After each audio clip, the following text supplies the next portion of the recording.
Sa ating balitang pulis, isang bangkay po ng babae na isinilid po sa plastic drum ang natagpuan ng mga Kalakal Boys sa Marcos Highway, Barangay San Jose, Antipolo City.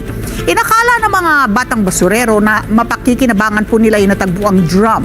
Subalit, nahintakutan sa diskubring bangkay ng babae na kasuot po ng kulay puting pangitaas at maong na shorts. May tato sa hita po ng biktima at may taas na 5 talampakan.